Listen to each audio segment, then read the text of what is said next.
as they're done. Yeah, It's 4:15, I'll call the meeting to order.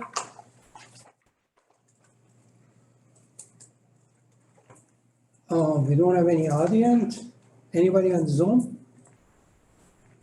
Just village staff, Jess Falkowski on this. Oh, okay. I think, well, that's for, here. Okay. Three roll call, please. Hi, Bart. James Gami, Here. Barb Ermeling, Here. Tom Hubbard is absent. Louis Serrato. Here. And Roy Mumford.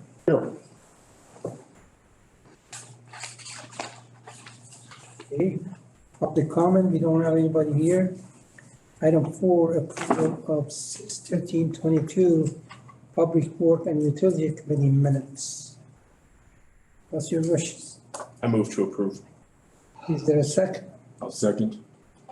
Discussion? All in favor signify by saying aye. Aye. Opposed? I have it. Thank you. Item 5, acknowledgement of water and sewer permit. Motion. Is there a second? Second. Well, there's a whole bunch. Discussion? Is there any questions on that? We actually didn't have any permits this month, so. Well, I didn't think so, but I thought, well, I might have missed something. So we're acknowledging that there weren't any, I guess, is what we're doing. Well, all right. If we don't put it there. Okay, education presentation, none? Nope. Okay. Resolution and ordinance. Nothing this meeting. Okay. The staff report, item 6, CIP update. I guess not a whole lot new from last month. Birch Street project is underway. They more or less have the first phase done. It's a base course for both the road and the trail. That's really just the concrete and paving work that's left to be done on that. And then they started the second phase from Leyburn heading north then to Cross Point Boulevard today. So that includes a little more utility work, water, sewer, as opposed to the south side, which was primarily just roadway work. So they got about 46% of the street portion of the project done. I guess Weston Avenues. What's the schedule for that? They have paving expected by September. The substantial completion is October 5th on that, but their schedule shows that they should be, they'll have it done as long as nothing crazy happens within that time frame. 46%, you got 54%. Yeah, so as far as the length of the road, but the water sewer was very minimal on that first half, I guess, of the project. So they got that essentially done in a month, which was pretty quick. So. Good. The Weston Avenues, there's other agenda items for both of those projects. Northwestern, we did submit the draft of PS&E documents to the DOT. We had pretty minimal comments for any revisions, so we should be good to go on having that approved by the August 1st date per the grant on that project. And then there'll be a paving in 2023. Excuse me, Michael. Yep. Did they rank that project here by the county? The Northwestern one? Yeah. No, kind of. Us and Wausau were the only two communities that submitted projects for that 2022 funding. Yep. So, and with the way both of our projects came out, our ask was more or less almost exactly what funding level we were given. So I think we each maybe got, it might be like a 68% or 69%, not quite 70%. But yeah, both projects got essentially equally percentage funding. Great. Okay. And then the Ross Ave County Road X project, talked with the Marathon County Highway Commissioner about that one. So he is looking at sending out a request for proposals later this month for the design of that project. We did a preliminary intersection control study. I believe that was last year on it that, had a roundabout as the recommended improvement type. And then we'll be submitting that for future grant applications later this fall and through next year. The county indicated they probably won't have funding for it until, I believe it's 2025. So What is our share for that portion of the project? we've kind of been under the assumption right now it'd be about a 50-50, but we'd get into that in more detail once we have final design done, but. 50-50. I think Camp Phillips is wider than It is, yeah. Ross. That's how we split the initial design study, so Right. we wanna, but that was a fairly inexpensive cost compared to what, we'll be looking at, so at that point, we'll divulge more, I guess, into how that gets broken up, whether it's, And it's gonna be designed for truck turning off. yeah, right? correct. Because we got a lot of a truck in there. Yep. Especially from Ross Avenue to Camp Phillips. Yep, and making sure that the Camp Phillips turn can come around and make that, yep. Okay. I guess facility wise, Just before you go on, are you addressing later the landscaping on Apache? yeah, we can, I guess that's the main thing that's left to be done. We made it very well known to the contractor that the restoration efforts were not adequate. They themselves were not very happy with their subcontractor that came and did the work. I saw why. Oh, Yeah, That was bad. yeah, it was pretty horrible. It was, who's the sub? I forget their name, but it was someplace out of the UP. Well, don't pay it. Yeah, no, and so, I mean, that's between them and their sub as far as Right. if their sub's getting paid, Right. but, as far Oh, as. he's gonna say pay request, we're Yeah. gonna stop it right there. Yeah, and I informed him that they weren't getting paid with the way it got restored. Yeah, sure. But They need grass to grow, we did the same thing for, They're gonna have to come back because it's not gonna get. no, yeah, and the prime contractor,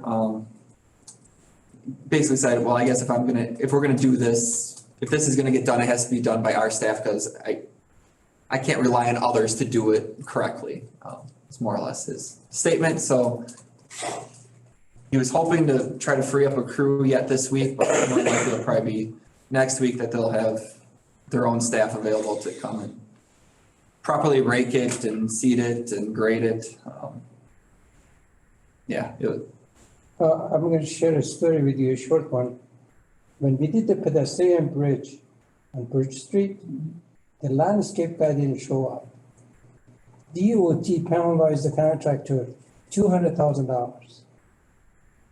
And they didn't pay him. And contractor himself came back and did the landscaping. Now, what did they do after that? We didn't want to know it, we didn't want to get involved in it, but we didn't pay $200,000 on the project. Yeah, it's, So, yeah, I went over and looked at it and it's bad. Yeah, It's just, if that was my yard, I would not be. no, and that's what, trying to make it known to the residents that, yes, this is unacceptable, no, the project's not done. And, we'll get it corrected before anybody gets paid for that And it's work. too bad because the rest of it looked really nice. Yeah. And that's kind of the contractor's thought process too, is, the piping went in well, the street got, it's just that final thing that everybody sees and, will end up maintaining, mowing. Didn't turn out well, so, okay, yeah. Building project is, ongoing, and more of the interior and the shops, vehicle parking taken care of. Our wells, we have the change order for the actual cost of the shelter, as part of the pump house in there. It came in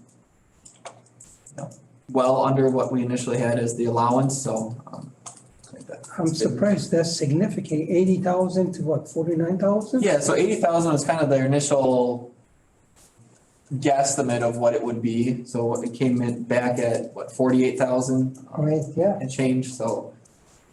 You know, they were happy to, I guess, share that news with us too, that it was gonna come in as low as it did, so. You know, the Apache project we talked about there. The well for PFAS treatment, so for those of you not on the village board, the village board did approve moving forward with temporary treatment for PFAS at well 4, so we can get that back online and running. Current wells 1, 5, and 6 have been able to keep up so far, and hopefully more days with rain like this will keep it that way. But you know, we are noticing some drops in pumping levels, so hopefully we can get the treatment up and running before we have to turn any of the other wells back on. And this is another road one too, that Yep. project on Tricia, are they done over there? They are not 100% done, no. They're not, okay. No, we just had startup on that week before last. Started with the 4th, I can't remember if that was the week before. Yeah, so we had to start up and they were kind of waiting to start up to make sure everything was functioning before they started paving and doing any other restoration, so they had to dig something up, they didn't disturb the work they would have completed. So they should be back out there here this week getting everything. Okay, I just saw they had left parts and Yeah. sorted pieces down by the entrance to the trail and then the equipment was, I was like, are they starting or are they finishing? that bad. No. Yeah. Yeah, so there's the Tanya Tricia. Yeah, so the lift station is up and running. Like I said, I didn't put that in there. The site restoration is still needing to be completed. You know, Because it looked like the work was done, but they've got a big piece of equipment out there yet. yeah. Then, yeah, the Trotzer, Ryan Street lift stations, the underground work for the most part, Trotzer is done. But the electrical components, the pumps, sounds like there are some supply chain issues in getting all the electrical components in. So it likely will be September before those are all installed. I guess, hopefully we can get it up and running, otherwise the message likely to a lot of the people on Apache is, schedule your plumbers for spring and you'll be able to tie in then. So we can't have them tying in before the lift station's running. so left station hasn't started yet.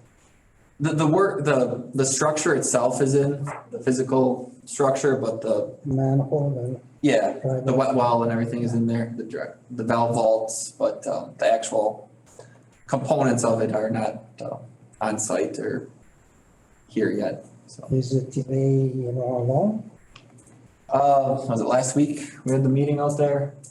Kind of when the electrical contractor informed us of some of the, they were told initially, by early August, they'd have their parts, and then it was mid-August, and it's late August, now they're being told, early September, so hopefully that is true, and it's not just, some supplier appeasing the next guy down the line.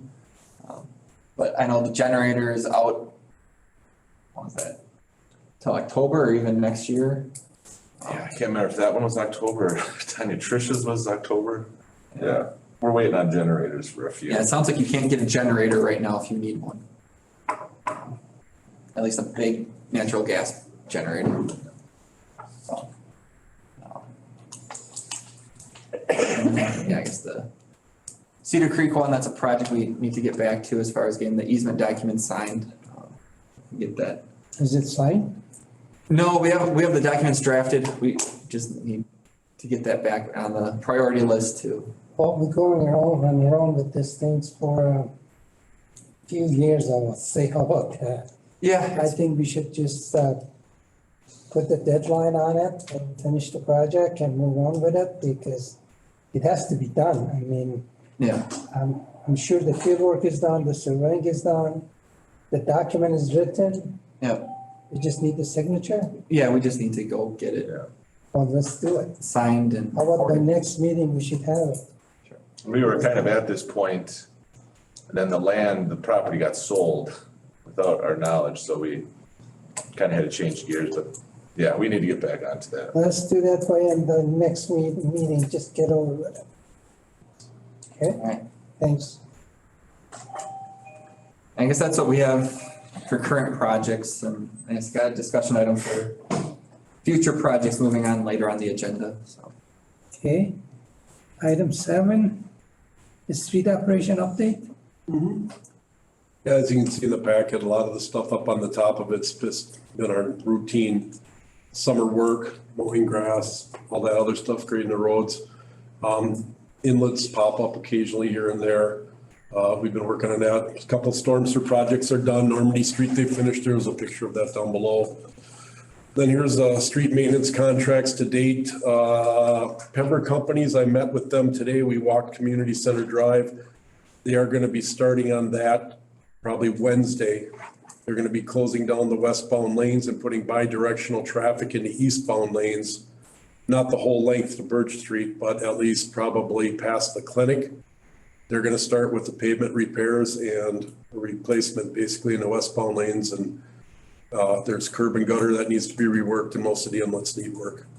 So they're shooting for mid-August, hopefully for a completion date on theirs. And after that, it'll be American Asphalt coming in and it'll be a full depth mill, adjustment of manholes and water valves, and then paving on that. So that's probably the next biggest contract that we've got coming up. American Asphalt did come and pave Ross Avenue on Saturday, thanks to Keith. He made a phone call, and Yep. I think he carries a little more weight than I do because they showed up with a paver on Saturday, which was a good thing. So that's pretty much done, other than the striping is gonna be a little bit down the line. Cause we have some other roads that are gonna get striped, so it won't be center line right away, but we put no center line signs up for the time being. And I think it's well lit enough where we shouldn't have any issues with Ross. Scott Construction is gonna be coming back, hopefully, he said next week, probably not Monday, but Tuesday, they're gonna be fog sealing everything out in Sandy Meadows that needs to be done. Come from Scott Construction. Huh? Where did they come from? I'd have to look it up again, but they It's Lake Delta? could be Southern Wisconsin. Yeah. Yeah, they've been around the area for years. They do seal, it's between them and Farner on chip sealing around here pretty much. Okay. Either you got one or the other on low bid, depending who's got the sharpest pencil. So yeah, they're gonna come back. American Asphalt, yeah, Ross Avenue's completed, so the next project they'll have with us will be Community Center Drive paving. And then, yeah, Barbican, Revi came back once and thought they had the topsoiling and grass work done, and no, they're coming back again. So we're gonna meet and walk it then, because evidently they didn't quite understand what needed to happen. And then Farner, as far as the Eau Claire River Bridge, They didn't do a good job or what? Why they're coming back? because they planted the grass, it was in October last year on Barbican, and there's spots where it's sandy. There's an older gentleman that walks the streets, he walks a lot, and he's got my email address, and it's kind of cool, so he sends me notes. But there's places up by Quick Trip where they topsoiled behind the curb and they never compacted anything. It's 2.5 inches low. That's unacceptable up there, because that's where you're gonna get the most foot traffic crossing there, so they need to do some stuff. I'm not throwing them under the bus. I think the problem they have is a problem everybody has when it comes to finding help. You know what I mean? It's just hard. I'm not bad mouthing Revi, don't get me wrong, but they've been great to work with. It's just, they'll come back again and take care of it, because we're sitting on money yet. American was a general on that project, and they have not been fully paid, and they know what's gonna happen, so they will come back. And Farner Asphalt Sealers, as far as the bridge epoxy, they've got a project going on up here the 26th of July. I don't know exactly what bridge, but they said at that time, I talked with them, they said they're gonna come back and they will work on the patches on the bridge. Basically, they're just gonna clean it good, and where the low spots are, they're gonna apply epoxy with aggregate. Basically, probably use like a 2x4 and strike off to flatten it out again. So that, anytime you patch a bridge and you don't overlay the whole deck, you're just doing the patches, it won't be perfect, no matter what you do. But they are gonna come back, because we're still holding money back on that project too. So I put this picture, the next picture on here because Everest Metro deserves a good pat on the back. They have been patrolling up at Ryan Street between the camera and then patrolling. They've reduced the amount of stumps that we're getting and illegals that are coming in and dumping contractors. That's a picture of one of their officers, and what they'll do is they'll pull up. And if the guy's got a 1-ton truck, they'll get out and go ask him where he's from and if he's a contractor. There were 2 citations issued so far because those people, I had pictures of them and they were warned by our staff that they should not be dumping there. I emailed the pictures to the captains at Everest Metro and they cited them. So every couple days I pull the camera chip and send it, and the word's getting out now. So it's been a battle for the 3 years I've been here. It's really, I think it's helping. So, and I give staff a good, what's amazing is that staff pays attention to what goes on with the pictures, and we get a little insider information on where some of these people are living, they live and they're not in the village. And that's helped to rein some of this in. So we're in the right direction. So. What's the fine? From $50 to $500, depending if you've been warned. I won't quote the first one. I thought it was $150. The one contractor who was dumping illegally, his guys pulled up with a truck to dump, and one of our staff was out there with a loader, so he pulled in front of the truck. And all they did is they backed up, not to the wood pile, they backed up and just dumped some, it was like clay, it looked like slop. So he parked in front of them. I called PD, they came out there. And what happens is they cite the driver. So the driver was given the ticket for $150. The owner of the company, and what was really funny is, out of the 2 guys that were in the truck, not the guy driving, the other guy got out and he was all fired up. And our guy just kind of sat, and I said, just stay away from him, wait till the cops come. Well, later on, he changed his tune and he claimed that a week or 2 before, he got stopped with one of the owner's other vehicles that was running without proper license on it. So he had gotten fined. So we're working through it. So is this truck illegal or what? I don't know. I didn't hear anything about it. And then what they will do, let's say even if the person isn't a resident, Everest Metro will warn them. So they've given out 10, 12 warnings. But if you look at the pictures, you'll see their cars up there a lot, which has been great. And I thank them immensely because it's helped us a lot. This is Normandy Street, just a picture of the storm sewer that they put in between Foothill and I can't remember the name of the other street. Lawndale. Lawndale, yeah. So, yeah, that's just when they were working on it. What are they doing there now that backhoe's parked there again? What are they doing on Hughes Street? Beth and Tom Moret's culvert in their driveway. They're gonna get their driveway repaved and the culvert's junk, so we're gonna pull the culvert and put a smaller one in, and then they're gonna ditch it going east to the corner so we can get water to run to the beehive inlet that's there. So, except Volm Companies were supposed to have the culverts there today. Instead of sending us 4, they sent us only 1, so we couldn't open the driveway up. This is it when it's seeded. There's some inlets up by the hospital on Birch Street that the guys redid. So those just keep popping up. So, any other questions for streets, anything? I don't know if this is street, it's probably a parks question, but I just was out kayaking this weekend between Jay and Bobble. There's now a tree down that's across the whole river, and you can't get through there anymore unless you portage out and around. Is it near the trail? Is it upstream where we can get at it from our trail or not? Boy, it's not, it's actually on the other side of the river.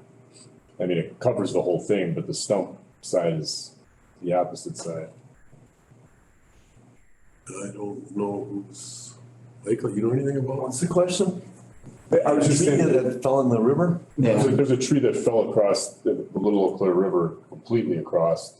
And so if you come down on kayaks now, you can't get through anymore without getting out and portaging around. So I don't know if Parks addresses that We or. can follow up with Sean on how it's being addressed. I guess we had pretty much resolved we weren't gonna be necessarily doing that with any village forces because I think my recollection is the adjacent property owner could, I guess, cut the tree off the stump or something, but I don't think the DNR allows any kind of removal of it at this point, but we'd have to follow up with Sean, I guess, to kind of refresh our memory on how that works. Yeah, I know in the past, if a tree fell from like the village property along the river trail, we would cut those and let it float downstream, but to Keith's point, it is technically still the property owner's tree, so. I had one by my backyard this year when the ice come up, took it with it. But it didn't cross the river, it just went at the side, went about 100 feet down and stopped there. But in the past, I had that experience, which you're explaining. And I asked DNR if they were gonna cut it, they said no. They don't have a staff to do it. Roy, did you come up then, the boat launch there to get out? Bob? We are, just so you know, we've got a steel frame made up. We are gonna work on that this year and get that straightened back out again. Yeah, that perpetually washes out. I mean. And I think some kids were throwing the blocks out in the river or something too. Oh, Yeah, okay. so just in case, we're gonna get that straightened out. Anything else? All I've got, unless you got questions. When they're gonna come back and strike Ross Avenue? Start what? Striping the Ross Avenue, when they're gonna do it? Striping? Striping on Ross. August, beginning of August.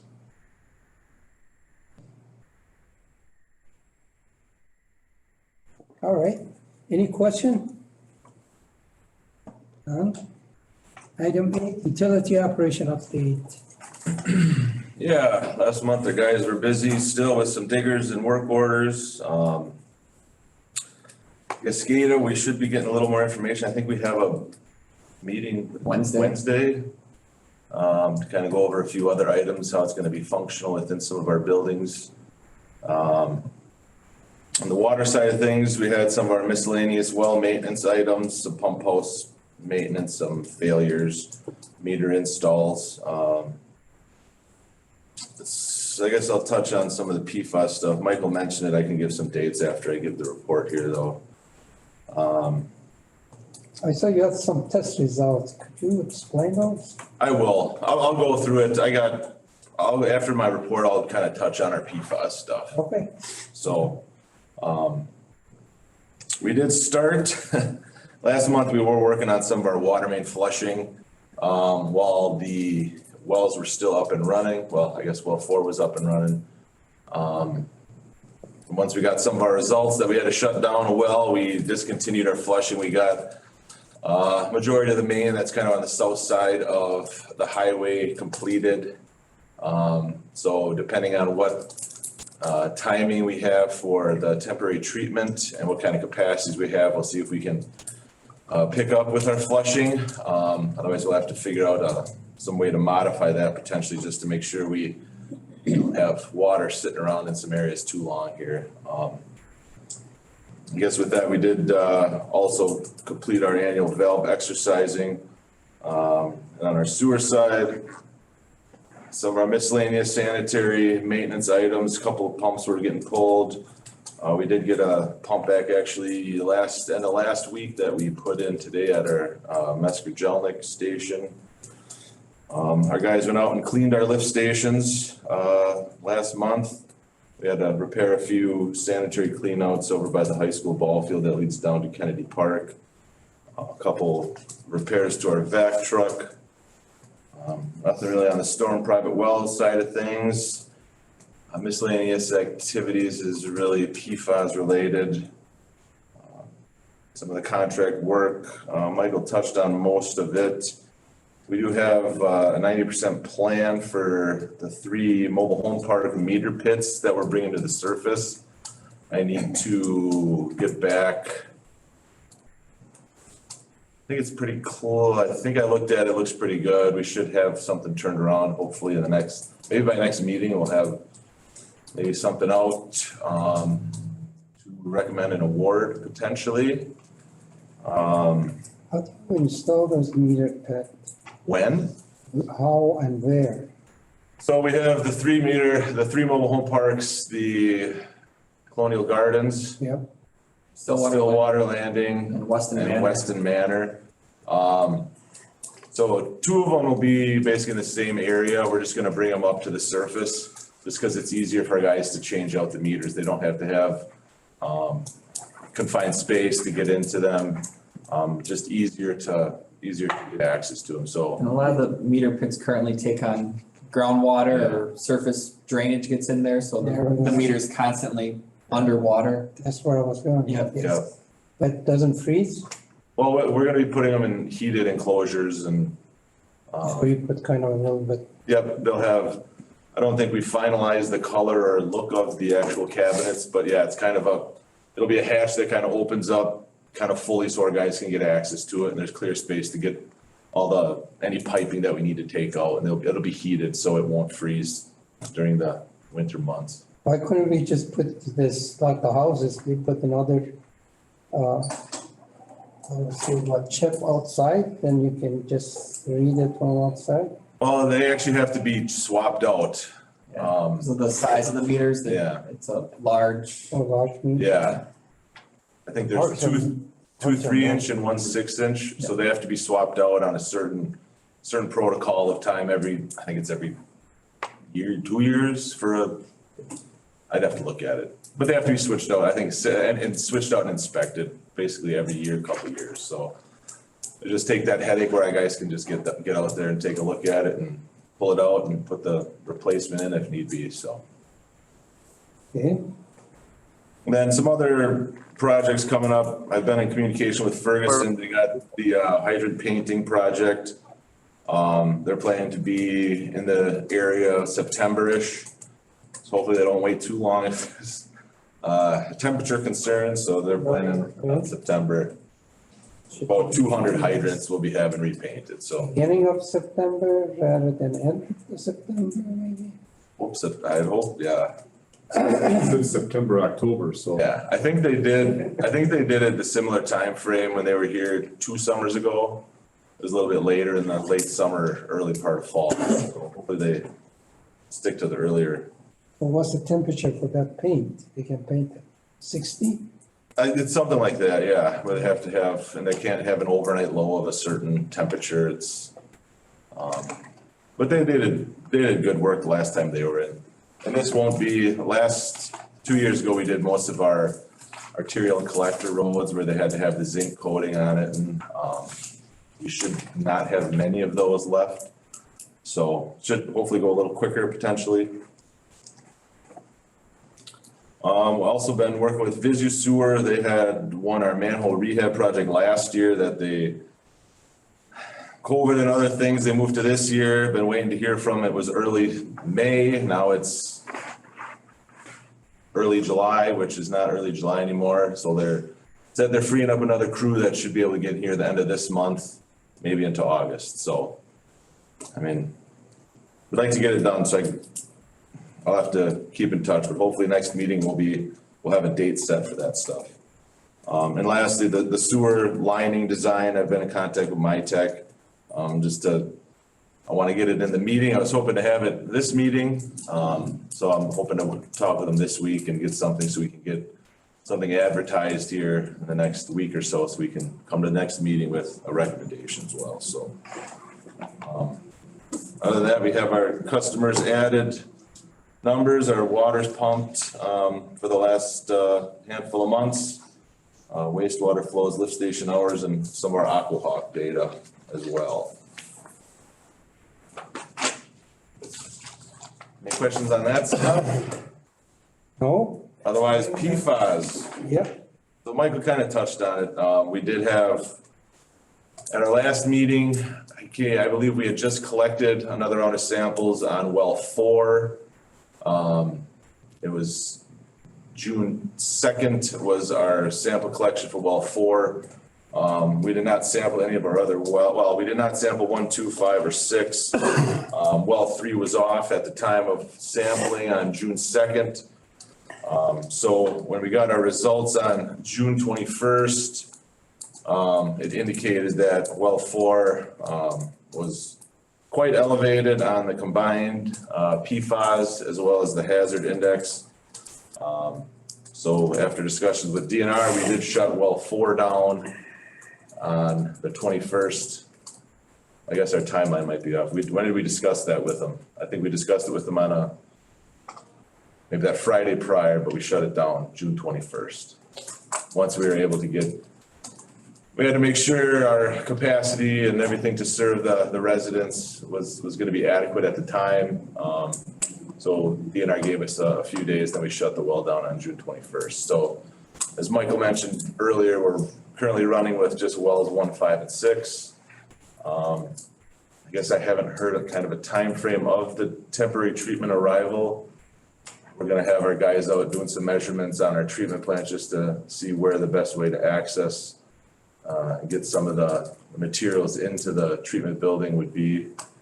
Hopefully tomorrow, and get an idea this week where we can bring it in, and then I guess have a better idea of when we can get it in the near future. And I did talk to the supplier about, initially indicated late July, early August, so. That's what I'm expecting still. I haven't heard different. Are the engineers designing that or Yeah, supplier designing that?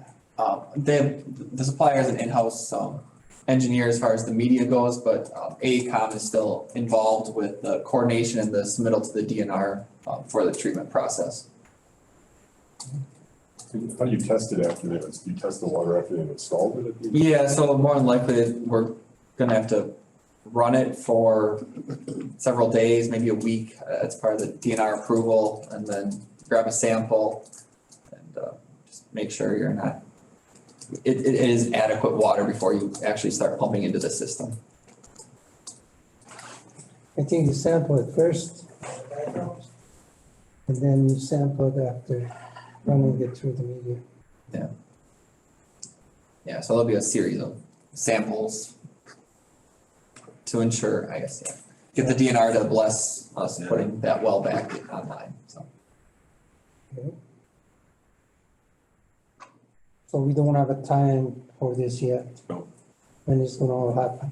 Not a set date, but generally, like I said, when we signed the contract with them, they indicated they had the skids in their, blanking on a word right now. Inventory, their lab, their laydown area, whatever you wanna call it, in stock. So they just had to get the media and make sure it was designed properly for the flow that we'd be putting into it, so. All right. Any question?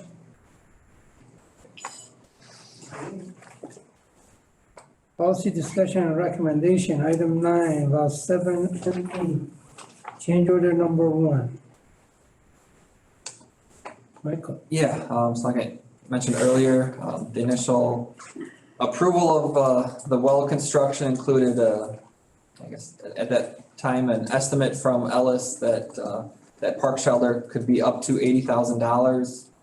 We got the actual quote from them for that work, and it came in at $48,844, which is under what was, I guess, previously authorized. So just looking for formal approval of that change order for the shelter to be attached to the pump house. It is the Ellis bid the project or the engineer? Ellis was the bidder on, and Ellis gave us the initial ballpark number. 80,000. Of 80,000. We didn't have a design or anything for the shelter attached to the pump house, so they gave us a rough estimate based on the concept of putting it there, and then once they talked to all their subs and got hard numbers, it came in at the 48, so. It's much better than the reverse, so. Of course. Yeah. So what's your wishes? I'll make a motion to recommend the village board approve change order number 1 for wells 7 and 8 to construct a park shelter as part of the pump house for the cost of $48,844. Is there a second? Second. Discussion? Question? None? All in favor signify by saying aye. Aye. Opposed? I have it. Thank you. Business 51 light discussion. Can I start it? Yeah, go for it. That's the road, put the light on, they pay for it, what should we pay? Just a question. That's the road. Yeah. I think they had this discussion with Village of Rothschild before. And Village of Rothschild didn't pay them. And I guess that's the option, is we don't have to have, a system installed and it would stay as is with just the WPS owned lights, along the corridor.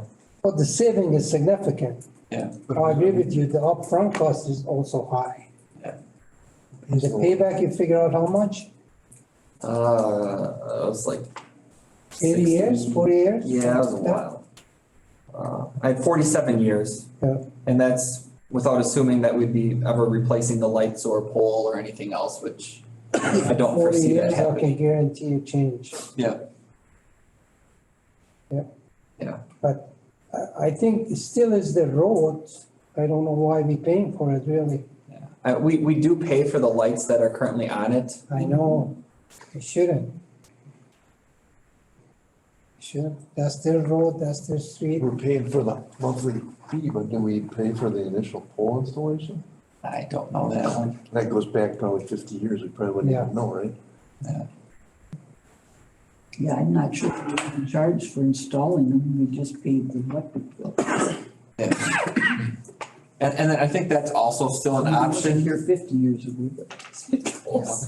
But if we wanted the, my understanding is if we stick with the WPS owned lights, if WPS upgrades them to LED or adds in a few more lights that, that may also be a 50-50 share. I don't know how that necessarily works with them, but if we wanted a corridor lighting like we have on Schofield Ave, or, Camp Phillips, we have all those lights on Camp Phillips too, kind of over the hospital, It's not our road, but it's our lights. How about they pay the original cost of, excuse me, construction, then we pay the electric bill. Yeah, and that's where they're saying they cover design costs, they split construction 50-50, and that's the DOT practice. So I guess that's what I'm bringing to you guys. If we don't agree with that, I can tell them we don't agree with that. And Any comment, any, Have you had any conversations with the Village of Rothschild?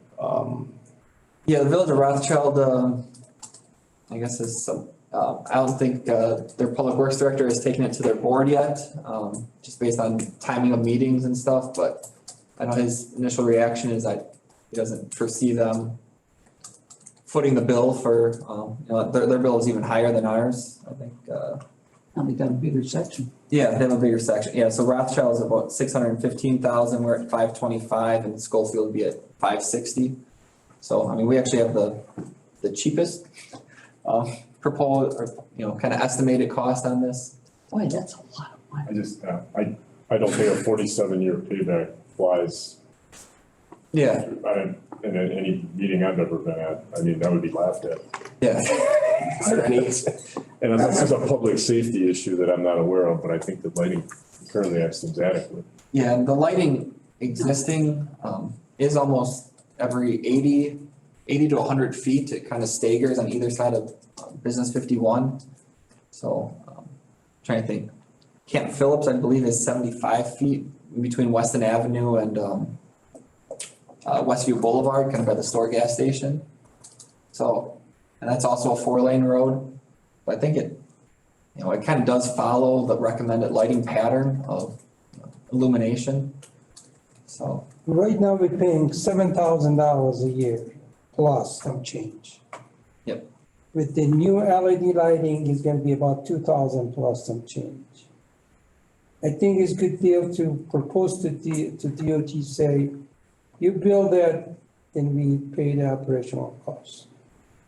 That way we're not rubbing their nose and, because we're paying that cost already, which is 3 times higher.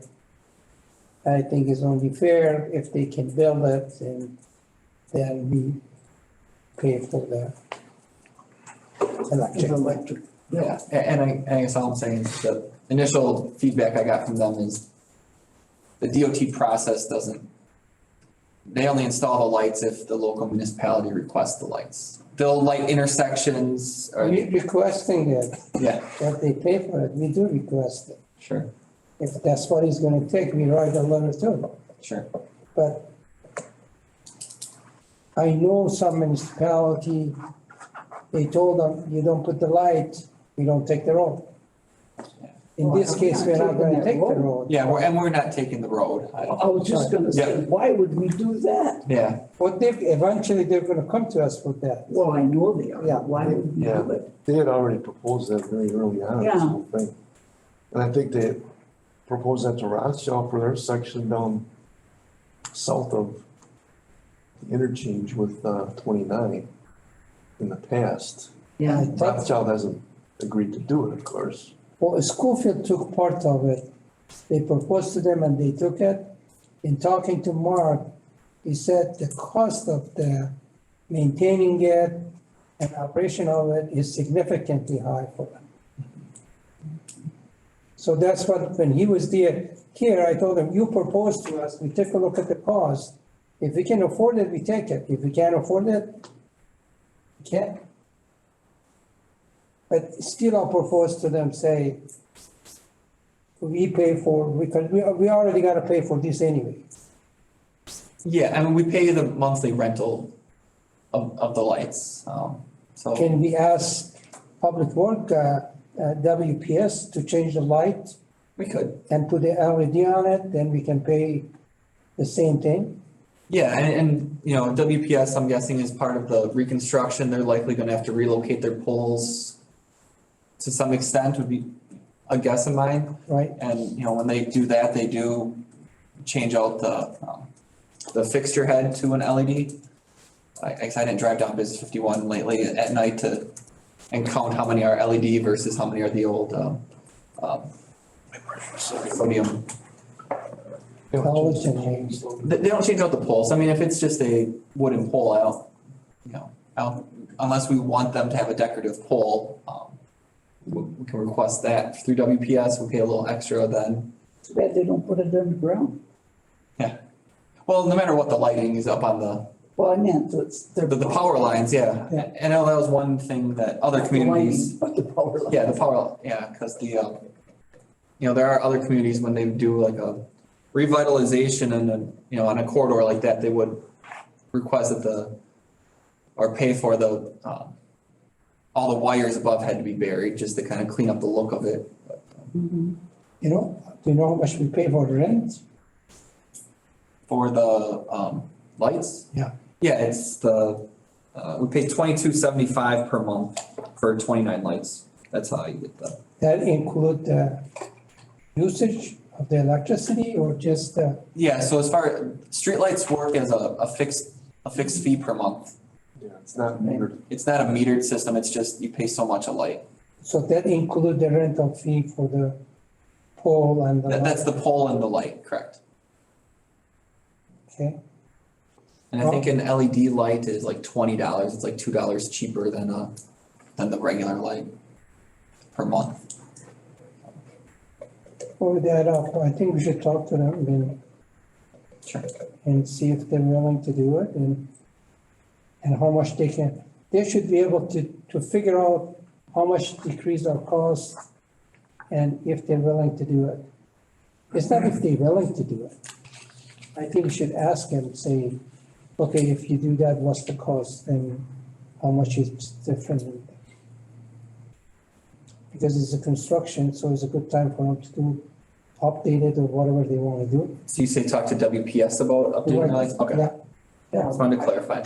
I wouldn't know why we'd wanna pay for the DOT, I mean, my gosh, that's That's a lot of money just to replace them. Yeah, they're very generous for paying it, so. Yeah. So I think we should do that, please. Okay. Let's talk to them and at least, is that okay, Mr. Donner? Yeah, that sounds fine. I guess my understanding is they're paying for all the reconstruction, construction of the road itself though, correct? The DOT is, yes. Yeah. Yeah, we're not paying for any of the road So costs. the road is all being, utility costs are, We have water, we'll have water and sewer costs, yes. Right, But storm and street is all them. yeah, I think we should talk to public service. Okay. And tell DOT, no. Tell, what, you can tell DOT we are willing to pay for the electrical usage, not the construction of it. Sure. That way you're not just saying no, you know, but let's discuss with the public service, see what they can do. Sure. Okay, so do you want to make that the motion for the village board? Yes, I do accept the motion to make a recommendation to the village board. I'll second. Well, I'll accept the motion. Will you accept the motion? I'm sorry. Then I'll recommend that we decline DOT's offer and instead pursue the lighting option with WPS to see what they're willing to put in LED lights. Is there a second? Second. Discussion? All in favor, signify by saying aye. Aye. Opposed?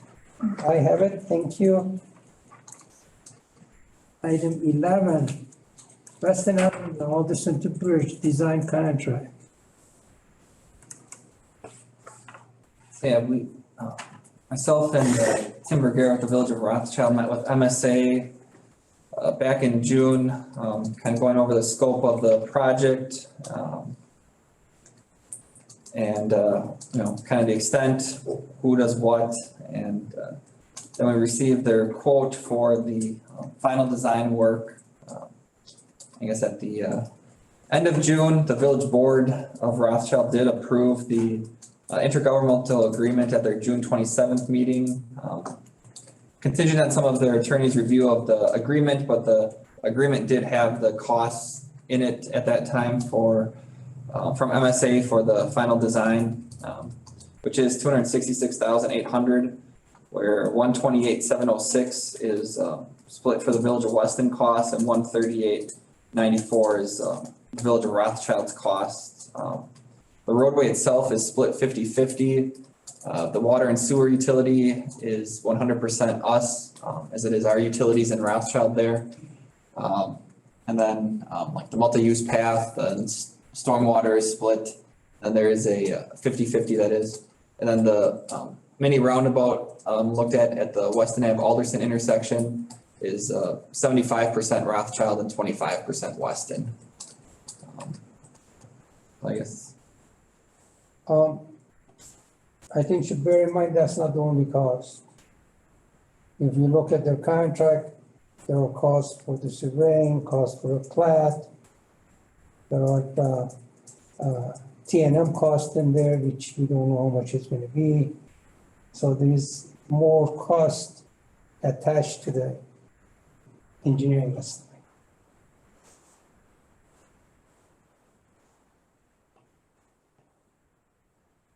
Yeah, so I guess the contingency for the like right-of-way survey and plat is just if needed.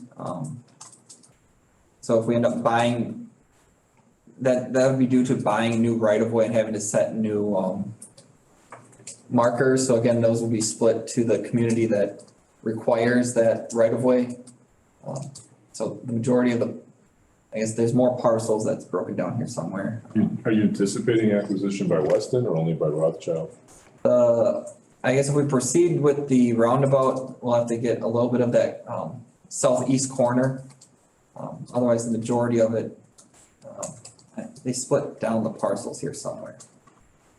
I can find it, but there's more right-of-way required in Rothschild than in Weston. They had that split somewhere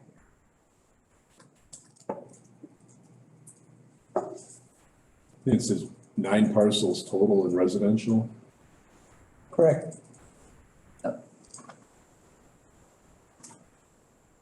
Yeah, so the right of way is 22% west, basically 1 for every 5 of Rothschild, so it's 22% versus 78% for the right-of-way acquisition. Rothschild has no problem. Yeah, so Rothschild has more property.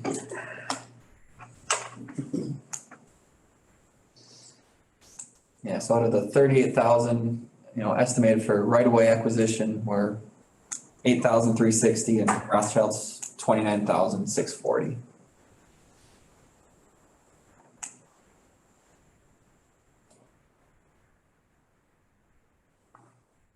It's nice that we can work together and get this done. It needs it.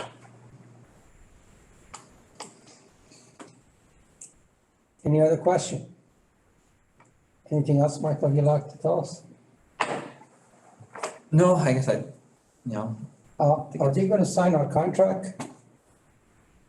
yeah, so that's the next, thing going back and forth with them on that They part. should include the insurance part of it? Yep. Submitting it. Yeah, all those things are Uh, required.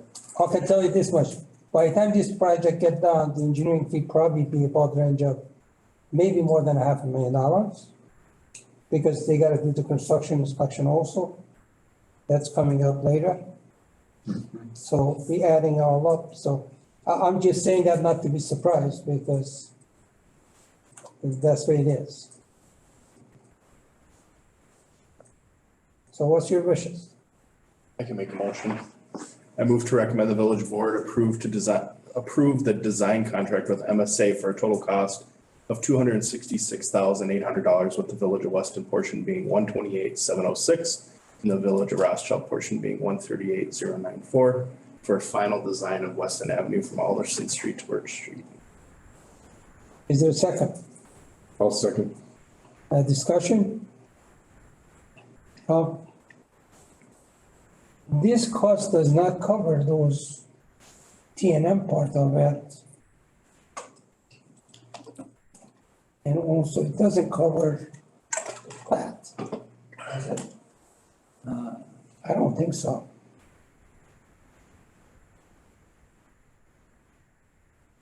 Yeah, the 34. Step through this.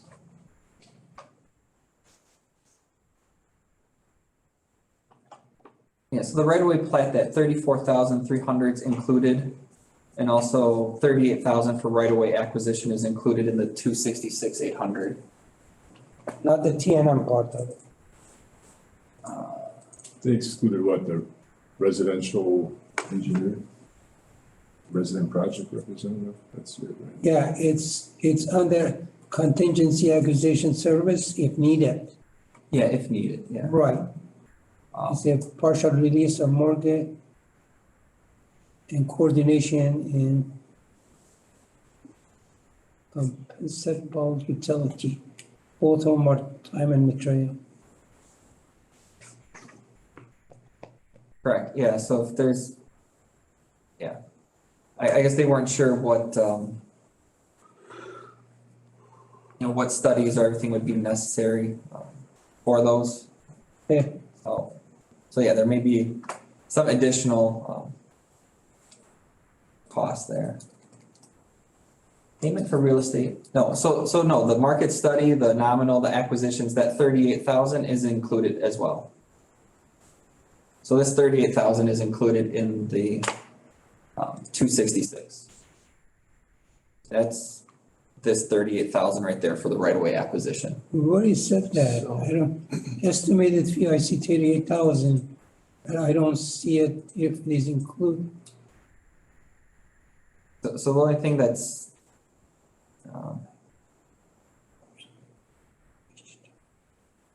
It doesn't say if it is part of it or not. yeah, so the 38,000 under the real estate acquisition, that market study, the nominal payment parcel report, the acquisition parcels involving TLE, PLE or fee, and the project management and administration, that 38,000 is included. The parts that aren't included are if there's, I guess, a short form appraisal or jurisdictional offer, if there's a need to come to meetings, if there's additional encroachments or utility issues.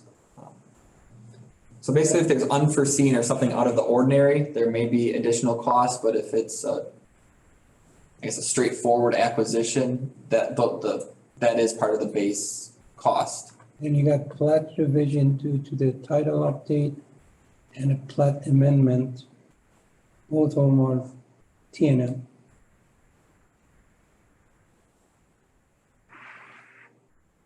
Right? Yeah, and that's extra services if, outside of the plat,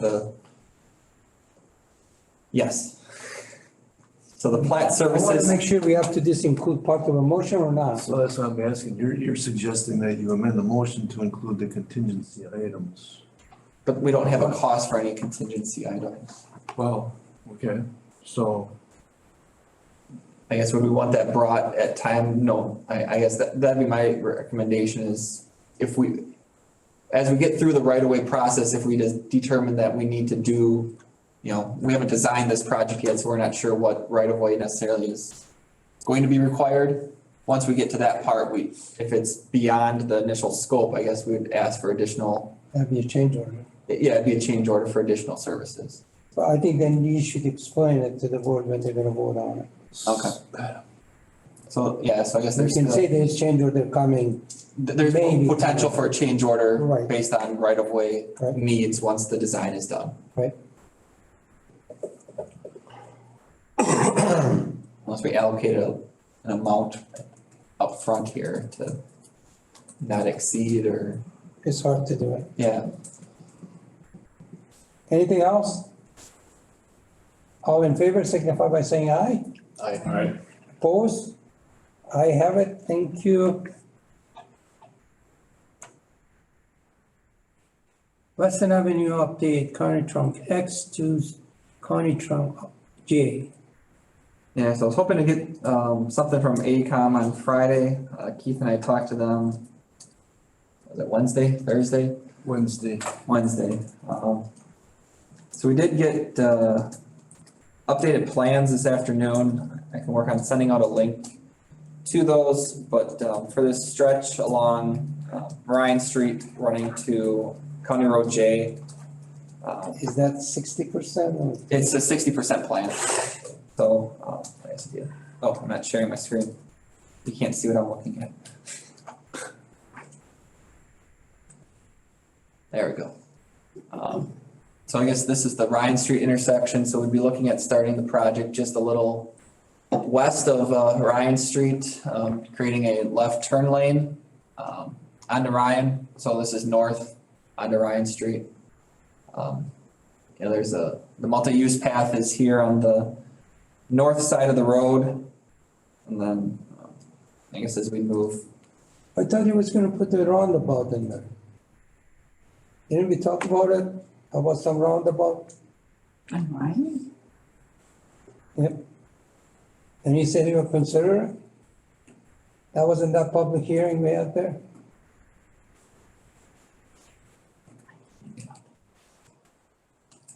yeah, I guess I think it's good to slow down the traffic, especially on Weston Avenue. sure. Yeah, I guess we can talk to them about looking at that possibility there too. So I guess maybe At least at Ryan and then the other one at, Zinser in there. so Zinzer's further down. There's really no room to put one at Zinzer without buying the golf course, probably. One side of it belongs to us, he's renting it. Yeah, The other side is, only one side of it at the golf course, just the corner of it. yeah. Well, there isn't that much traffic coming off of Zinza. What the traffic coming out of it is from PGA and also the other side is golf course. And then the rest of it is on Weston Avenue. I mean, I wouldn't know why you would need a roundabout there. To slow down the traffic. Well, I don't think it goes that fast right there anyway. So I guess right now, the design has the turn lanes at Ryan Street here. And it goes down to 2 lanes, the road will end up shifting north since that's village-owned property and we don't have to buy right-of-way from ourselves. So there will be a little bit of an offset of the road to the north side of the existing right-of-way, so, somewhere in here is the existing right-of-way and, the new right-of-way line ends up being about 25 feet north of where it is, currently. Again, just a two-lane road with multi-use path until there's that existing house, just east or just west of Zinzer Street, so the road will kind of curve back, to the south to, get centered again towards Zinzer. Then again, I guess dedicated left turn lanes at Zinzer Street. And then Zinzer intersection doesn't show up too well there. Kind of cut off. So this is Zinzer heading north-south along the corridor. So this would be a left turn lane heading in. And here would be the left turn lane heading south. Again, looking at keeping the road north so it stays out of the golf course property. And the village again owns that property on the north side. And due to the short distance between that intersection and Progress Way, there's a little bit of a two-way left turn lane or a twiddle kind of just kept in there so the road doesn't keep jogging one way or the other. And then we have the left turn lane heading into Progress Way. And then the road is proposed to transition back down to a two-lane road, more or less through the Jones Street intersection, where then a bump out for a left turn lane into the other leg of Progress Way occurs. And then at Progress Way, so this will be the left turn heading in on the east leg of Progress Way. And then it goes back down to a two-lane road until we get back right before the County Road J intersection where then the left turn lane would appear again. So it's primarily just a two-lane road with then several left turn lanes at the major intersections. And then all the wetland is taking care of it, or still? Yeah, so once they have this defined, they can submit their wetland impact to the DNR. And then we are gonna make them change the design? Possibly, yeah. Yeah, that's we went through at that corner there. Yeah. We didn't wanna do that. So I guess this is where we're at the moment. Any question? Other than about the roundabout. I think the roundabout is safer than just the intersection. It's safer and also slow down the traffic. What's the cost comparison over time? Of like Good question. of a roundabout versus a regular intersection?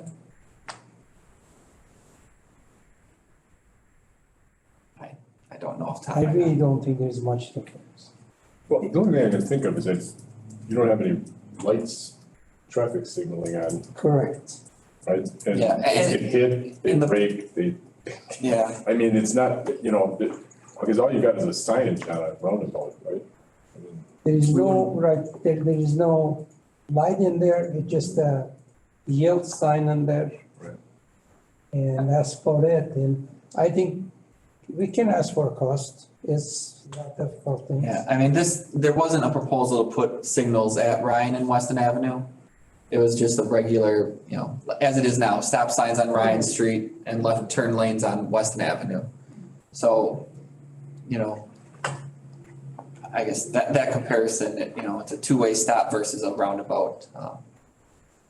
There likely is a higher impact and likely a bigger right-of-way need as well with that. But, I mean, if we can ask for that comparison.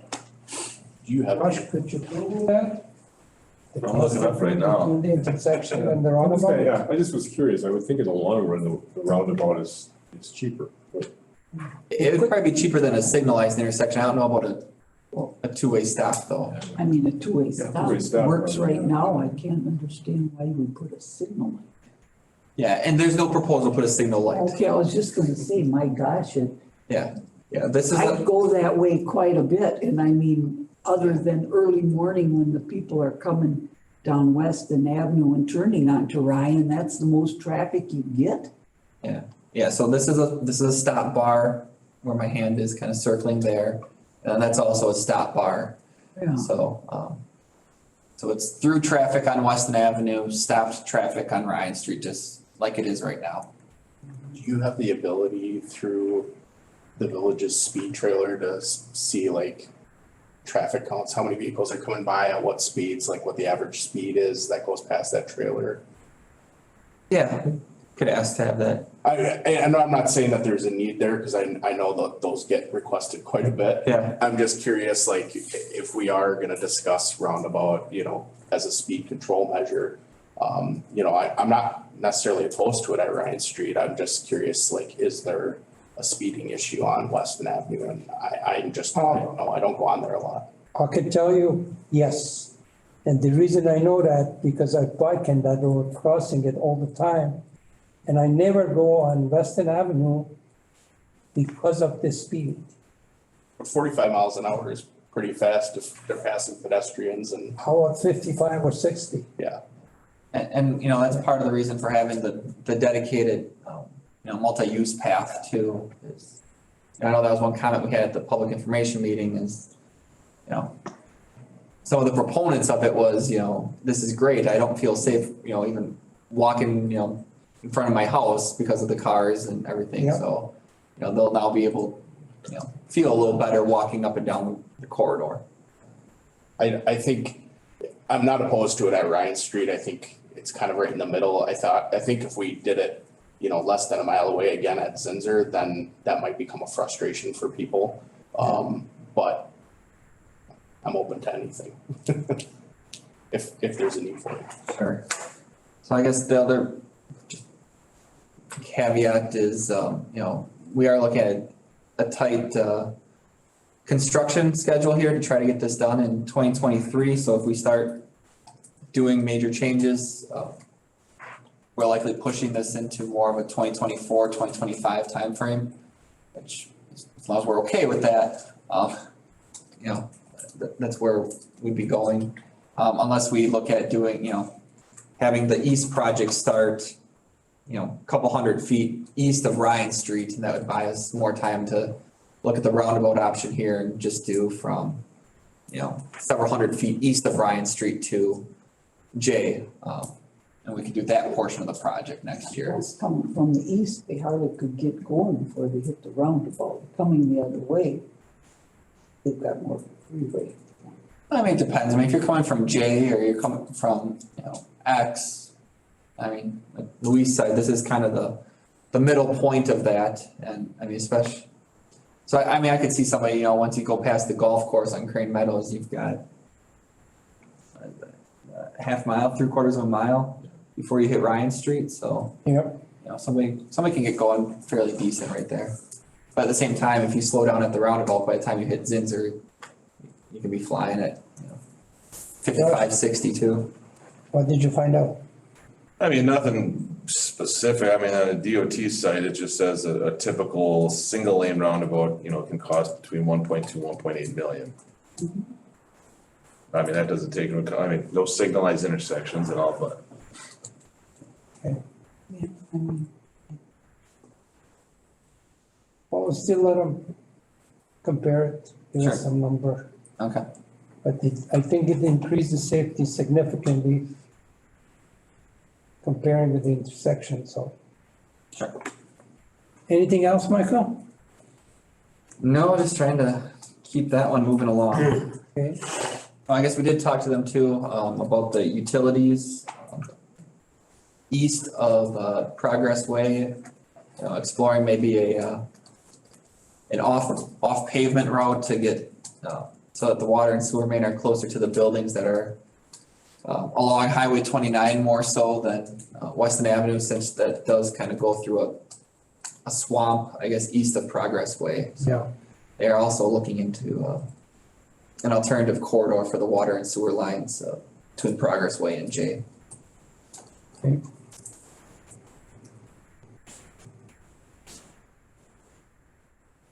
Item 13. Village of Rothschild request to install a path within Weston right away. Yeah, the Village of Rothschild and the City of Schofield currently have it's a plan to install a multi-use path system from Volkman Street and then across Business 51, or Volkman Street here, continuing the path that Rothschild has over Highway 29, down behind the old Shopko building, then across Business 51, and then along the kind of railroad corridor over to Schofield Ave here. So this portion of the road north of Highway 29, the west side of Volkman is in Rothschild, the east side of Volkman is in Weston. So they're just requesting our permission to allow them to install a path within our right of way. They would still pay for it and maintain it long-term. It would just be located in the Village of Weston, similar to how the path on Birch Street by the hospital is partially in the Village of Rothschild, but we maintain it, we paid for it to go in. So it's just kind of a role reversal from that one. I don't have that as long as they're paying for it and are maintaining it. That was the one thing that I, was concerned with, that they put it in and then we'd maintain it, and I didn't think that was too good of an idea. It's gonna be in writing? Yep, right here, it says, the Village of Rothschild will maintain the trail segments in the Village of Weston, much like the trail that was constructed on Birch Street in Rothschild. No, I saw that one, but still I needed in writing some sort of agreement between the village. Okay, and I guess as part of our agreement for Weston Avenue, I guess I talked to Tim a little bit that maybe we're getting to a point where we need to have an agreement for all of our joint jurisdiction roads. Yeah. Whether it's this path, even the future path that gets built. We've got Alderson Street, we've got Weston Avenue, there's several streets where, it's partially in each of our communities, so, I think it's good as a record. Yeah. Because somebody 50 years down the road, take a look at it, then they know what's going on, what happened in here. Yep. If we don't, I think it's gonna lose the track. Sure. So I think, yeah, that's a good idea. Is there, my thought when I read this was, is there any conceivable future use that this would impede? For some reason that you can think of? No, it actually is part of, our capital improvement plan is, listed, when we reconstruct Everest Avenue, whatever year that ends up being, we had the thought of continuing that multi-use path to Everest Avenue and taking it over to the junior high. So, if anything, it helps us Enhances. kind of fill that void that we would otherwise have had. And nothing else then. Are they gonna maintain that, in the winter time too? Is that a path that's gonna be plowed? Yeah, that's my understanding. I believe with the TAP grants, they have to. And they do currently plow the rest of the path on Volkman Street. Thank you. They clean the snow, but if there is ice on it, it's gonna just stay there. They don't clean up the ice or salt it. I don't think they do that. Right? Yeah, I'm not sure what they do. With our paths, we will sand them if they get too bad. But generally, you don't get a lot of the snowpack on them like you do a street, people walking on it doesn't, we're able to usually scrape it pretty clean compared to, cars driving on a road that's snowpacked. I was concerned when the snowplows come by, they'll throw that stuff right onto that path. Yeah, and they have the same thing on Volkman Street. I mean, that path on Volkman Street it's a 6-inch curb head that separates the street from the road, so, you know, they come through and they keep that cleared. Okay, what's your wishes? I'll make a motion to recommend the village board approve allowing the village of Rothschild to install and maintain a multi-use path within the village of Weston's right of way on Volkman Street from State Highway 29 to Hughes Avenue. I'll second. Discussion? Does the, Go ahead, sir. does the committee wish to recommend there be a agreement with the village of Rothschild that they are responsible for maintenance of the path? Yes. Yes. Can I amend that? Would you amend it, please? Yes. I'll add the amendment that we have a written agreement with Rothschild as to maintenance and snow clearing that's not included as maintenance. I'll second that amendment. All in favor of the amendment signify by saying aye. Aye. Opposed? I have it. Now, all in favor of the motion, which is on the TV screen, signify by saying aye. Aye. Opposed? I have it. Thank you. Thank you. All right, item 14. Brush cleaning and tree trimming at the northeast corner of Ross Avenue and County Trunk Highway X. That's where the new municipal center is sitting, and that corner belonged to the village. And the proposal is that area get cleaned up, clean up all the underbrush, and cut some of the branches, maybe 4, 5, 6 feet high. Is it gonna have to be cleared anyway for the roundabout? No, because Well, eventually, maybe, yeah. But I think the direction or the thought process is to try to clear it sooner so that there's a sight line to the municipal building from Ross Avenue. Prior to, you know, maybe even occupation of the building or us moving over there.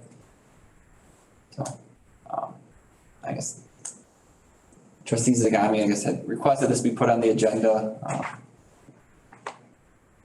I guess for us to discuss, to what level maybe of the clearing or, you know, I guess we're not looking at necessarily cutting any trees down, but just limbing them from, you know, a lot of those pine trees go all the way to the ground, so limbing them up so that there is a sight line. I think if there is a dead tree, which I'm sure there are some, they should be cut down those. Sure. Can I comment on this? Yes, please. I talked with our staff today. They went out there, a couple of guys, the veterans, and then I went out there too. Right now, with everything that we've got on the plate for summer that needs to be done, this would probably be something that we would look at doing probably October after the leaves drop. At least for us on streets, we just do not have the time. And I agree with you. There's even some jack pines in there that, in my estimation, if we're gonna try and do this, we should probably just take them down because I got a feeling down the line they're gonna go anyhow. You know what I mean? They're spindly like this. So it's something that we can get on the agenda. It's just right now we're swamped. So I think if you clean it up and cut some of the dead tree and some of the jack pine, you get more sun in there and they become healthier than what they are there. And there are some that are actually uprooted closer to the building on the north side that'll have to be cleaned up anyhow. So it's just something right now we're too many irons in the fire. What's your wishes?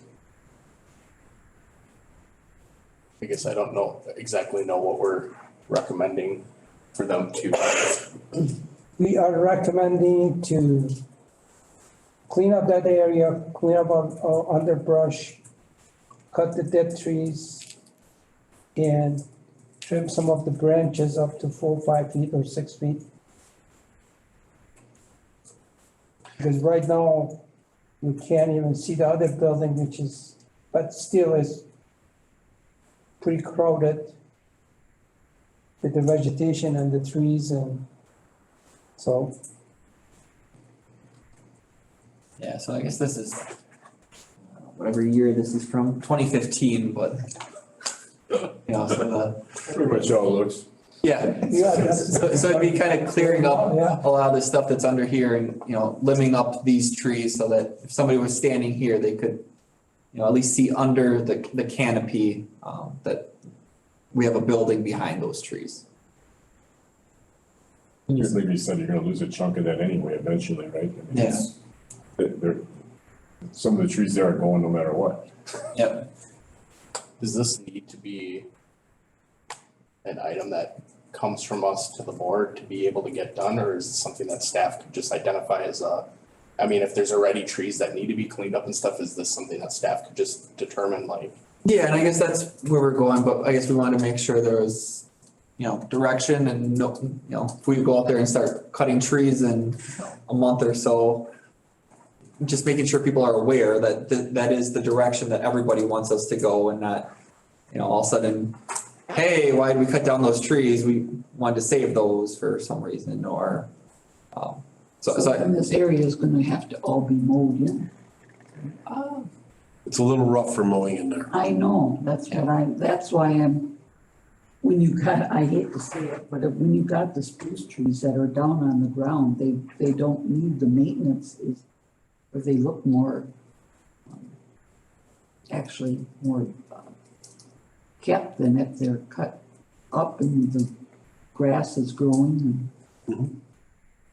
I don't think we I can hate grow my grass trees in that there. are, It won't grow grass in there. where is it, bro? I've got spruce trees that are cut up and I'm cutting under there all the time. I got 2 less than what I had yesterday. That's why I was running late. Storm go through.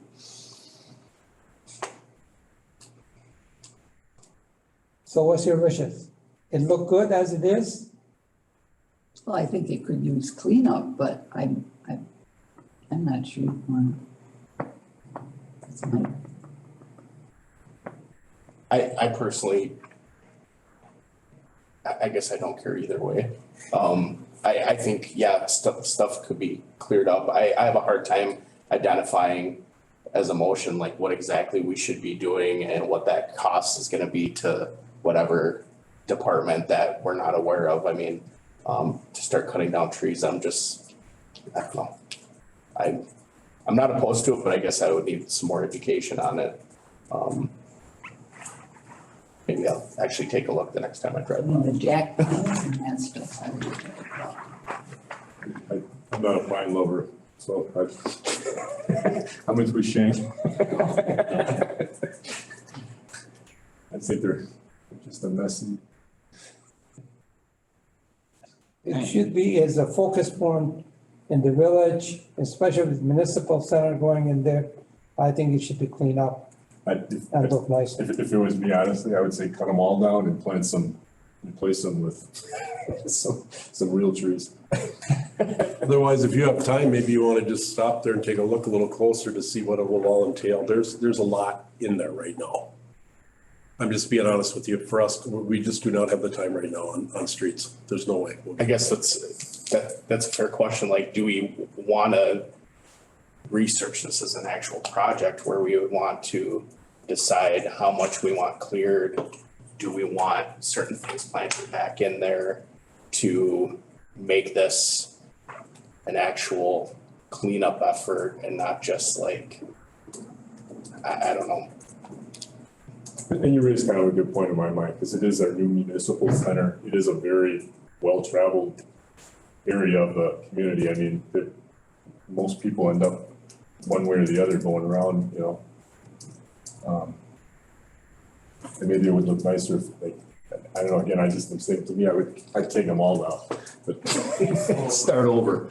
Yeah, so the desire's been expressed to get it to the point where you could see the new building from the corner through those trees to some extent. And there's one more issue which didn't occur to me until now, but from a public safety standpoint, you're gonna house all the municipal vehicles are gonna keep coming out of that and then through that intersection, right? Yeah. Which right, just right now, your line of sight, right, you don't have much, But with the signal lights there, I don't think that'll be an issue, like for our plow trucks coming in and out, right, to be honest with you.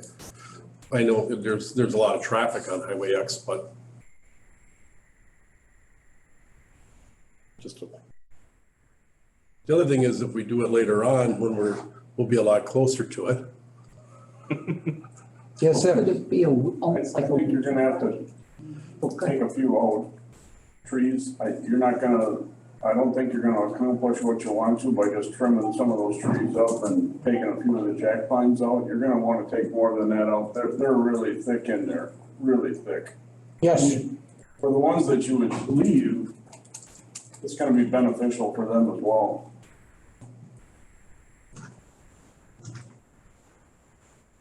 yeah, I'll look at that place. I'll drive by it practically every day. And I think it needs to clean up. That's my opinion. I mean, do we wanna meet on that, later this week or next week and kind of formulate a plan for how we attack this and what the vision is for? And try to have a better, Proposal of like, try to have a better scope of, what we would leave or what we. I mean, I think we can all maybe visualize in our own heads how we want this to look, but it's kind of hard to, You Maybe can't stick even it. walk inside there. Yeah. It's so thick, you can't even walk in there. And some of them are dead tree practically, they're not alive. Because they don't get enough sun, there isn't much sunlight in there. So it's, yeah, or if the direction is to, work with, certain trustees or the village board on, a cleanup plan. Just trying to help. I'll make a motion and to defer the decision today, and with the thought being to the committee gather more information for inspection and put it on the agenda for next month's meeting. Sure. is there a second I'll second that. discussion? well, I just think, yeah, I wouldn't mind clearing out and making it look good, but just to start trimming trees up and having all this, I think you need something better than that to figure out what you really want it to look like. I mean, just to cut a tree down is kind of ridiculous, but if you can manicure it and make it look good, you may not have to cut everything down. No, just cut the dead tree, get Well, rid of the dead dead tree. tree and some of the underbrush gotta go. Yeah, And even right now, if you drive at that corner, the grass is at least 12, 18 inches high. We did mow some of that today. Oh, you did? Yeah, Hmm. they did take out one of the mowers and kind of knock down some of that extra brush. That's good. but I think you can look even. Somebody that knows something about trees and a little bit of, I think the gentleman sitting back there, he knows a lot about the trees. I'd be happy to go with you and walk through there if you want. Please do that, yes. he Yes, knows how to come down to. And just as part of that, it would be helpful for me to know, like, hey, if this is the plan or the proposed plan, what kind of staff hours is that gonna require? What fiscal impact do those staff hours have? I just wanna know how much of an impact that's gonna be on their department or whatever department's gonna be responsible for it. Sure. Just in light of that, do you guys view that as a sunk cost or is that No, yeah, it's a sunk cost. I mean, okay, it's if our staff's either trimming trees or we're, they're doing something. Doing something else. In one way or another. Yeah, I mean, yeah. it's not an additional cost for anything. We do with our staff, if there's a desire to have this done by the time we open that facility, then we're gonna have to go get a proposal probably from a local, contractor of some kind. What's the anticipated? Anticipated move-in is the week of the 26th of September.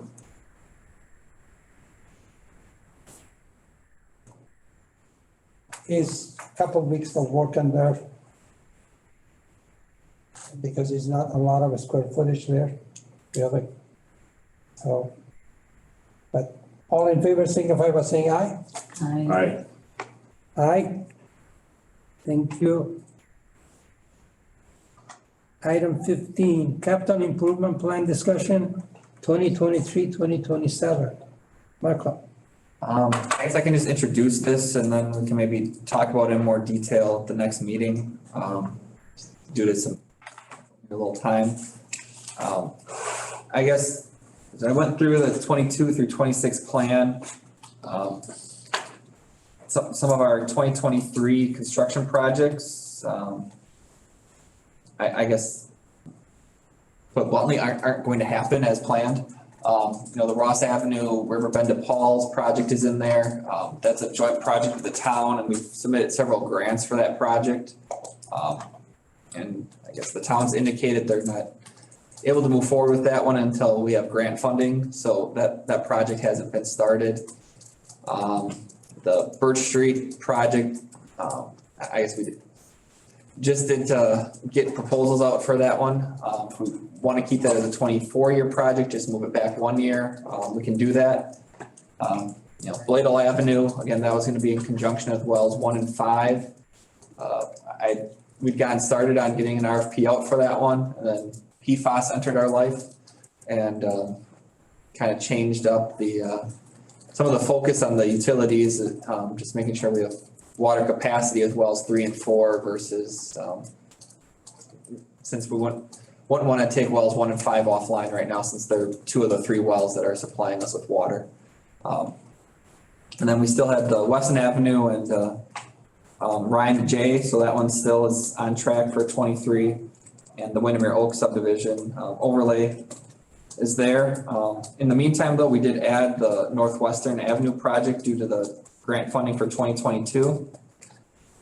So I guess one of the questions I had, and maybe a little time for you guys to think about this, is what do we want to do with not having some of those, the Ross Avenue project, the Birch Street project in there? Do we want to look at keeping the same amount of street spending? And if so, is that just adding additional overlays, which we have in the plan, the Crane Meadow subdivision, which is off of Shorey and Alderson. It's kind of by Sand Hill Meadows Park there. It's Sand Hill Drive, Country Creek, those streets. Do we want to repave Shorey Avenue from X to Hearing, which is as a 25 project? Those are easy ones to get bid packages out for in a short amount of time. They don't require water and sewer work. There's not really a lot of drainage work on those, so those are strictly paving.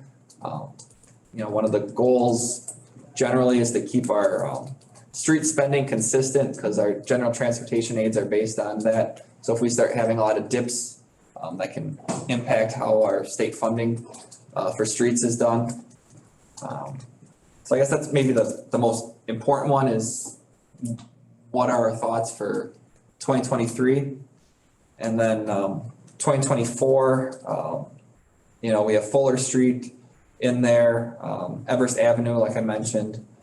The Ross Ave Metro Drive to Alderson is a joint project with the city of Schofield. I don't see that realistically being a 2024 project. So if we want to get I guess I'd recommend we start working on getting a design RFP out for anything we want to do in 24 so that we have, essentially all of 2023 to get the project designed and properly permitted, so that we would be ready. So. What did the PFAS treatment put? I assume you didn't budget for treating well 4 this year, correct? Right. Correct, yeah. And that's running, is that 90,000? Yes, I think 109,000. 109, okay, somewhere in that range. And when you say the street spending for 23 would be fairly minimal compared to previous years, so but what does fairly minimal mean? So the Northwestern Ave project is 70%. I think that ends up being like $150,000. Is our net cost on that. I guess if we move forward with Weston Avenue, Ryan to J, that itself would be a significant. I think we're about $9.5 million on the estimate there. Off the top of my head, I'm not sure what percentage of that is strictly streets. We don't get funding based on the water sewer component of it. I just, as I saw that, my thought Yeah. was, I know you're under for roads, but you Yeah. gotta be over for water treatment, right? Yeah, but, And then what is the, and then going forward, you know, that's my other question is, yeah, you're gonna use those wells to replace, well, yeah, so this question is strictly about street spending, because, you know, the water utility is its separate enterprise fund, the sewer utility is its separate enterprise fund. So we can spend all we want for water and sewer, but if it doesn't impact our street funding, then, you know, I guess that's the correlation, I guess I was trying to get at is, you, the timing of things right now, we're not going to have a major general fund street project per se. Next year, like Birch Street was, or Crestwood Acres, the Weston Avenue neighborhood. We don't have anything like that in the queue. I mean, we do have the Weston Avenue project, which, you know, is a large project, but, you know, I guess our original goal was to also make sure we have some of these other neighborhood projects. But at the same time, I guess we do get funding for all of Northwestern because it is money spent. We just get reimbursed for it. So maybe we're okay with it and you guys would say that's fine. We'll just stay as is. I guess I think it's important to keep yourself level. yeah. I mean, it's kind of like even our borrowing where we said, even though we have a dip sometimes, Yeah, we need to keep it level. And I know one time we did something and we thought, oh, okay, well, it's funded here. So we did put it in the budget only to find the following year. We should have had it in the budget. yeah, So for tax, for borrowing, for whatever, we need to, if you can get some of the 2024 things ready for 23, well, there's some of this stuff from what I can see that was kind of postponed, that you may be wanting to do in 2024. I mean, you know, there's Yeah. a lot of projects out there that you can put in the queue to get going on. yeah. It's kind of a juggling act of various things. So Yeah, but I don't think you should just let it slide, that Yeah. go ahead with your other because the following year, you're not gonna have it. That's my 2 cents worth. So Chairman Zagami, I guess the other thing that we need to do is kind of reassess where we are with our borrowing level and our debt service payments as we consider projects. Because costs have become very volatile over the last couple of years, or last year. I know some things are coming down, I know. So anyway, I know it's important to know that you have a desire to do these projects. I guess we also have to evaluate the financial impact. So I think that's another piece of this puzzle that we need to make sure everybody's aware of.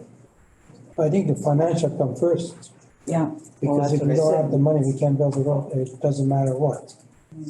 So maybe we should do that first. Yeah, and I guess my only other question then is, maybe next meeting we'll talk about prioritizing the projects. Like I said, we got Fuller Street, Everest Avenue, Birch Street north of the highway. You know, there's several projects there that I guess we maybe want to say, okay, this is, you know, East Jellinek I know is starting to get in pretty rough shape. So, you know, as we look at what else is hanging out there as projects, we probably start ranking those. So if, you know, we only have enough money to do one project or there's 2 projects, we know which ones those are.